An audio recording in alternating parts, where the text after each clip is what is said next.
మీ business ఏదైనా మీ ఊర్లో promotion చేయాలంటే అది సుమన్ టీవీతోనే సాధ్యం. ఇప్పుడే సంప్రదించండి. హాయ్ హలో నమస్తే, వెల్కమ్ టు సుమన్ టీవీ. నేను మీ సుకుమారి. సో ప్రతి ఒక్కరికి రాళ్ళపాడు అందాలంటేనే గుర్తొచ్చేది రాళ్ళపాడు. అబ్బా చూడాలి ఎలా ఉంటుంది, సో అప్పుడు చాలా బాగుంటుంది కదా, అక్కడికి వెళ్ళాలి, టైం స్పెండ్ చేయాలి అనుకుంటున్నాం.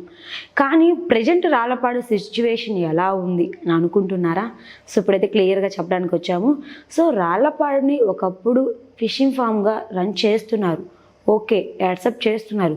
కానీ కొంతమంది డబ్బులకి ఆశపడి కానీ కొన్ని కుట్రల వల్ల కానీ చేపల్ని బయట నుంచి తీసుకొచ్చేసి దాంట్లో వేసి వ్యర్థాలను వేసి నీటిని కలుషితం చేస్తున్నారు.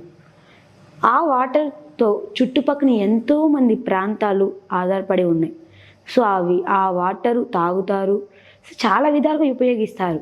అలాంటి వాటర్ని ఈరోజు కలుషితం చేస్తున్నారు. సో దీని గురించి ఒకసారి మన ముందున్న జి వెంకటేశ్వరరావు గారు అయినటువంటి సిబిఎం పార్టీ తరపున మాట్లాడడానికి మన ముందు వచ్చారు. ఒకసారి సార్ మాట్లాడి తెలుసుకుందాం. నమస్తే సార్.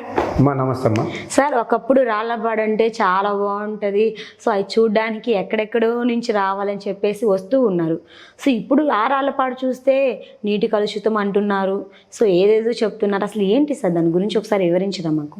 కందుకూరు నియోజకవర్గంలో రాళ్లపాడు అనేది ఒక కీలకమైన ప్రాజెక్ట్. ఈ ప్రాజెక్టు ద్వారా 16,000 ఎకరాలు ఆయకట్టు ఉంది, మరి 10,000 ఎకరాలు అనధికారికంగా ఉంది. అంటే సుమారుగా 25,000 ఎకరాలు, 25 గ్రామాలు ప్రజలు ఈ రాళ్లపాడు ద్వారా జీవనోపాధి జరుగుతూ ఉంది.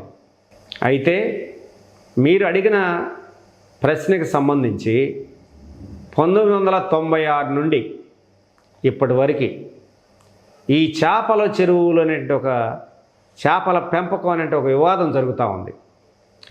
జనరల్గానే అక్కడ నీటిలో చేపల ఉత్పత్తి అనేది మన అందరికీ తెలిసిన అంశమే.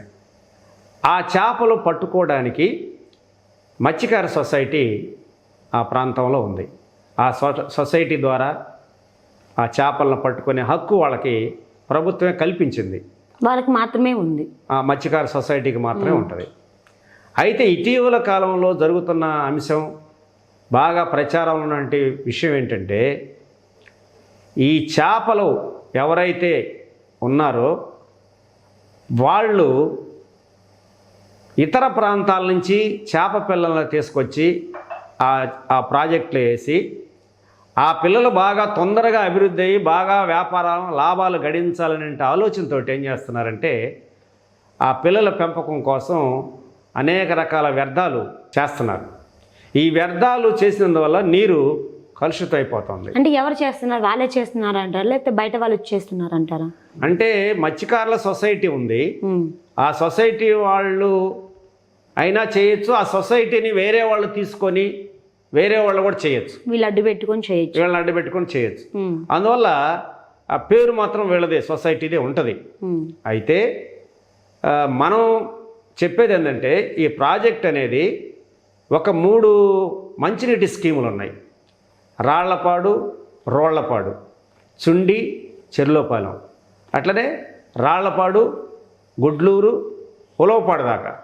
అంటే 3 స్కీములు కూడా సుమారుగా 100 గ్రామాలు ఈ నియోజకవర్గంలో ఉన్నటువంటి అన్ని ప్రాంతాలకు కూడా మంచినీటికి కూడా దీన్ని వాడుతూ ఉన్నారు. ఇందాక మనం చెప్పిన ఈ సాగు నీరుకి సంబంధించి 25,000 ఎకరాలు, 25 గ్రామాలకు సంబంధించినటువంటి వాళ్ళు వ్యవసాయ పంటలు పండిస్తూ ఉన్నారు. అంటే ఇంత మహత్తరమైన ప్రాజెక్టు కాబట్టి 1996 నుంచి ఇప్పుడు వరకు ఒక 3 ఎమ్మెల్యేలు 4 ఎమ్మెల్యేలు మారారు. అందువల్ల వీళ్ళు ఎవరో ఒకరు ఆ చేపలు పెంపకం అనేది, అంటే చేపలు తీసుకొచ్చి పెంచడం అనేది నిషేధించి వ్యర్థాలు పడకుండా చేస్తే ప్రజలు ఆరోగ్యంగా ఉండటానికి అవకాశం. ఈ నీళ్లు తాగినందువల్ల అనేక రకాల వ్యాధులు మనం చూస్తూ ఉన్నాం. ఇటీవల కాలంలో జ్వరాలు వచ్చినాయి, ఇంకా మలేరియా జ్వరాలు వస్తున్నాయి, డెంగ్యూలు వస్తున్నాయి, రకరకాల జబ్బులు వస్తూ ఉన్నాయి. అందులో ఈ నీళ్లు మనం తాగుతూ ఉన్నాం. గుడ్లూరు ప్రాంతంలో మేము పైపుల్లో చూస్తే నీళ్లు ఎర్రగా వస్తూ ఉన్నాయి. మరి ఆ నీళ్లు తాగి మనం అంటే దానివల్ల ఏమవుతుంది, ఈ నీళ్లు ఆపేసి మనం టిన్ను 20 రూపాయలు పెట్టి 25 రూపాయలు పెట్టి అట్లా రకరకాలుగా ప్రజలు కొనుక్కుంటారు. అందరూ కొనుక్కొని తాగే పరిస్థితి లేదు. అందువల్ల వీటిని పాలక వర్గాలు వీటి మీద ప్రత్యేకమైన శ్రద్ధ పెట్టి దాన్ని నిషేధం చేయటం ద్వారా ఈ కందుకూరు ప్రాంత ప్రజలు హాయిగా జీవించడానికి అవకాశం ఉంటుందని నా అభిప్రాయం. సో అంటే ఎప్పటి నుంచి ఇలా వ్యర్థాలు కలుపుతున్నారు, ఎప్పటి నుంచి ఇలా చేస్తున్నారని తెలిసింది సార్? ఈ చేపల వివాదం అనేది 1996 నుంచి ఉంది. అప్పటి నుంచే ఉంది. 96 నుంచి ఇప్పుడు దాకా ఉంది. అప్పటి నుంచి పట్టించుకోలేదు ఎవరు. అప్పటి నుంచి ఎవరు కూడా అది మాట్లాడుతూ ఉన్న ప్రజా సంఘాలు, అనేక సంఘాలు మాట్లాడుతూ ఉన్నాయి, చేపల వ్యర్థాలు వేస్తున్నారు, నీళ్లు కలుషితం అంటున్నారు. కానీ దాని మీద ప్రభుత్వాలు కానీ పాలక వర్గాలు కానీ ఎవరు కూడా అంత స్పందించడం వల్ల వేలం పాట కూడా పాడుతున్నారని చెప్పేసి కొన్ని కూడా వచ్చాయి కదా. వేలం పాటలు అంటే ప్రతి సంవత్సరం ఎవరు పాడతారు సార్ అవి? అంటే నాకు అంత స్పష్టంగా తెలియదు, కానీ పలానా పేర్లు అని నాకు తెలియదు. పేర్లు ఉంటే చెప్తాను. కానీ వేలం పాటలు జరుగుతున్నాయి, చేపలు పడతా ఉన్నారు, ఇవన్నీ జరుగుతూ ఉన్నాయి. ఆ వ్యర్థాలు వేస్తున్నారనే మాట కూడా వాస్తవమే. అందువల్ల ఇవన్నీ కూడా జరుగుతున్నాయి. వాటిని నిషేధం పెట్టాల్సింది ప్రభుత్వం, అట్లనే అధికారులు వీళ్ళంతా కూడా చేయాలి. అంటే ఇది వాళ్ళే చేశారనుకుంటున్నారా, ఆ మధ్యకారులు చేశారనుకున్నారా, లేకపోతే ఇది కూడా రాజకీయ కుట్ర వల్ల రాజకీయాలు వచ్చి ఏముందిలే నా అధికారం అని చెప్పి చేసుకుంటున్నారు? దీంట్లో రాజకీయం అనేది ఏంటంటే, ఇప్పుడు నేను ఇందాక చెప్పాను, నలుగురు ఎమ్మెల్యేలు మారారు. ఈ నలుగురు ఎమ్మెల్యేలు మారినప్పుడు ఈ సొసైటీ అనేది ఉందో ఒకటే. ఫస్ట్ నుంచి అప్పటి నుంచి ఇప్పటి వరకు సొసైటీ ఒకటే. అక్కడ మత్స్యకారులు పెద్ద పౌని కానీ, లేకపోతే చిన్న పౌని కానీ, లేకపోతే రాళ్లపాడు ప్రాజెక్టు పరిధిలో ఉన్న మత్స్యకారులు ఎవరైతే ఉన్నారో వాళ్ళే దానికి హక్కుదారులు. అయితే ఎవరు అధికారులకు వచ్చినప్పుడు వాళ్ళ మనుషులు దాంట్లోకి యాడ్ అవుతుంటారు. ఆ పేర్లు అయినా నాకు తెలియదు విషయం. అందుకని ఏంటంటే ఆ జరిగినప్పుడు జరుగుతూనే ఉంటుంది. అది ఎవరు అధికారులు ఉన్నప్పుడు వాళ్ళు ఆ చేపల పెంపకానికి సిద్ధపడతా ఉంటారు. ఇప్పటికైనా దాన్ని క్లియర్ చేస్తారంటారా, లేక ఇంకా అలానే కొనసాగుతుంది అంటారా? మేము డిమాండ్ చేస్తూ ఉన్నాం, వెంటనే ఆ కలుషితమైన నీరు రాకుండా చేయటానికి ప్రభుత్వాలు సిద్ధపడాలి. ఒకవేళ ప్రభుత్వాలు సిద్ధపడకపోతే మేము ప్రజా సంఘాలంగా లేకపోతే మా పార్టీగా మేము ఆందోళనలు చేపట్టి ప్రజలను సమీకరించి దానికోసం కృషి చేస్తాం. థ్యాంక్ యూ సార్, అంత క్లియర్గా ఎక్స్ప్లెయిన్ చేసినందుకు, ఉన్నది ఉన్నట్టు.